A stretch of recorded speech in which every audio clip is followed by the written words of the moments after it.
কি যেন চাচ্ছে, কার মনে কি আশা তুমি আল্লাহ ভালো করে জানো। ঋণগ্রস্ত ঋণ মুক্ত হওয়ার তৌফিক দাও, রোগাক্রান্ত রোগ মুক্ত হওয়ার তৌফিক দিয়ে দাও। যে ঘরে প্রাপ্তবয়স্ক মেয়ে সন্তান আছে, বিয়ে হচ্ছে না, বিয়ের ব্যবস্থা করে দাও।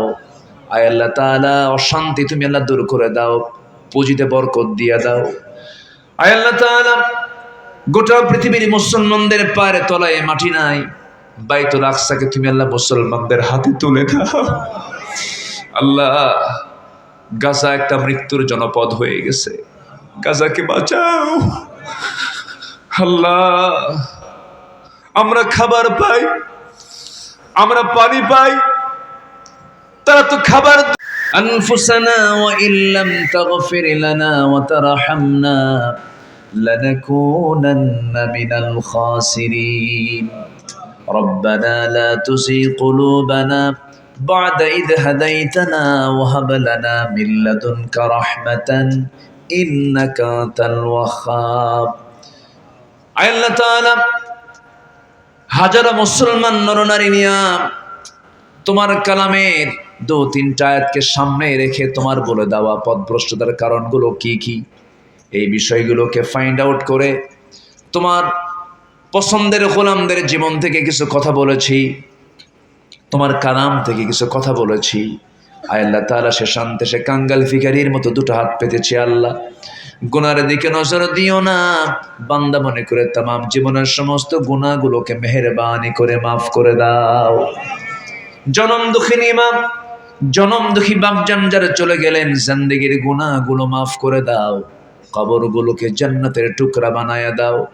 আব্বা আম্মার জন্য কি দোয়া তাও শিখিয়ে দিয়েছো, সবে আওয়াজ দিয়ে বলুন, রব্বির হামহুমা কামা রব্বায়ানি সগীরা, রব্বির হামহুমা কামা রব্বায়ানি সগীরা, রব্বির হামহুমা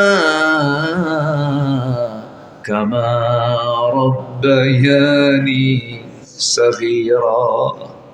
অনেক আলোচনা শেষ করে বাড়ি ফিরবো, ছেলে দেখবো, মেয়ে দেখবো, বউ বাচ্চা দেখবো, কিন্তু মাকে দেখতে পাবো না, বাবা দেখতে পাবো না। দেখবো কেমনে? বাপ মা দুজনের কবরে চলে গেছে।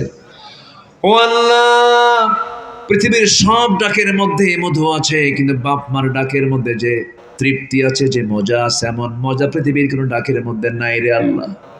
সে আব্বা আম্মা যারা বেঁচে আছেন, তাদের হক আদায় করার তৌফিক প্রত্যেক সন্তানদেরকে তুমি আল্লাহ দিয়ে দাও।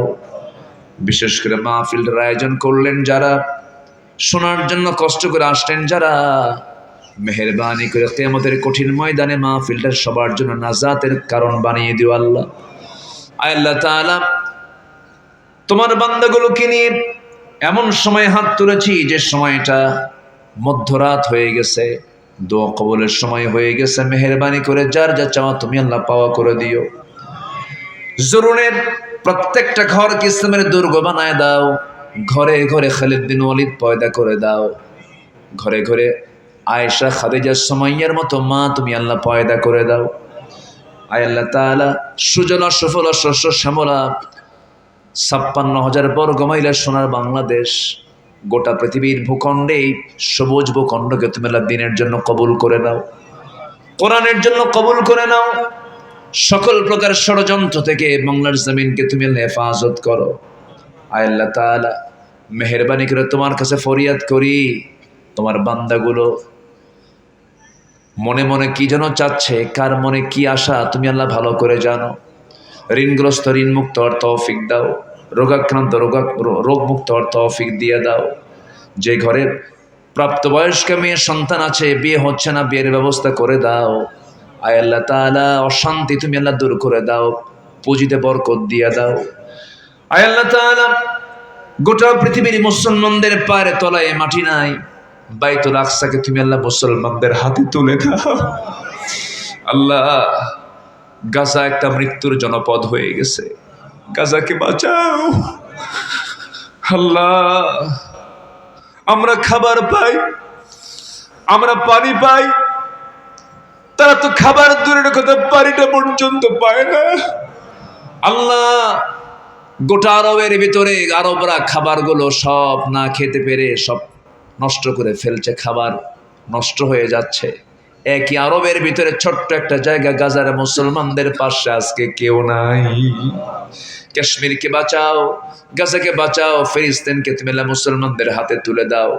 180 কোটি মুসলমানের জন্য তুমি আল্লাহ একটা অমর পাঠানোর ব্যবস্থা করে দাও। আয় আল্লাহ তাআলা, দুনিয়া থেকে কোন দিন বিদায় নেব জানি না, মালাকুল মউত কোন দিন আসবে আমরা কেউ বলতে পারি না। যেদিন মরে যাব আমাকে কেউ আর ডাকবে না, আমাকে কেউ আর টানবে না, আমার সঙ্গে কেউ আর কথা বলবে না, বরঞ্চ কাছের মানুষগুলো লাশ দেখে ভয়ে ভয়ে পালাবে, কেউ কাছে আর আসবে না। টেনে হেঁচড়ে ঘর থেকে বের করে নিয়ে জীবনের শেষ গোসলটা করায় দেবে। সেলাইওয়ালা কাপড় গায়ে থাকলে পরে কেচি দিয়ে কেটে খুলে নিয়ে সেলাইবিহীন কাপড় পরাইয়া দেবে। যে কাপড়টা পরাইয়া দেবে রে, সেই কাপড়ের পকেট নাই, সেই পকেটে সেই জামার পকেট নাই, সেই জামার কোনো সেলাই নাই। টেনে হেঁচড়ে কবরের দিকে নিয়ে চলে যাবে, কবরে শোয়া দেবে রে, বাঁশ চাপা দেবে, মাটি চাপা দেবে। বৃষ্টির দিন লাশ রাখার আগে কবরটা পানি দিয়ে ভেসে উঠবে। ও আল্লাহ, তোমার কাছে ফরিয়াদ করি, কেমন করে সময়গুলো কাটাবো আল্লাহ। দিন শেষে মনে হয় আল্লাহ তুমি ছাড়া আমার কোনো বন্ধু নাই রে। কবরে রেখে আসবে, 24 ঘন্টা লাগবে না, মাথার চুলগুলো খসে খসে পড়বে। 3 দিন যাবে না রে, চামড়াগুলো গলে গলে পোকার পেটের খাবার হয়ে যাবে। মাত্র 3টা দিন, ওই 3টা দিন যাবে না, পেটের নাড়ি বেড়ে সব চোখ মুখ কান নাক দিয়ে বের হওয়া শুরু হয়ে যাবে। কিম্ভূত কিমাকার চেহারা হয়ে যাবে। এই চামড়ায় তেল দিলাম, এই চামড়ায় সাবান দিলাম, এই চামড়ায় কত কি লাগালাম, কত সুগন্ধি লাগালাম, কত যত্ন করলাম, 3 দিনেই এই চামড়ার কোনো অস্তিত্ব থাকবে না, বিলীন হয়ে যাবে। ও আল্লাহ, মাত্র 3টা মাস কবর খনন করে যদি দেখা হয়, কয়েকটা হাড় ছাড়া ওই কবরে কোনো কিছুর অস্তিত্ব খুঁজে পাওয়া যাবে না রে আল্লাহ। এই তো আমার ঠিকানা, এই তো আমার ইতিহাস। বুঝতে পেরেছি আল্লাহ তুমি ছাড়া কোনো বন্ধু আমার নাই, তুমি ছাড়া আমার কোনো গতি নাই। দিন শেষে তুমি আমার একমাত্র চরম পরম বন্ধু আল্লাহ। তোমার সবার আগে হক আদায় করার তৌফিক আল্লাহ আমাদের দিয়া দাও।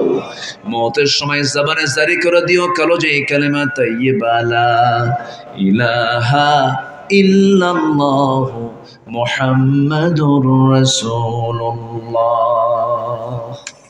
আসসালামু আলাইকুম ওয়া রাহমাতুল্লাহ।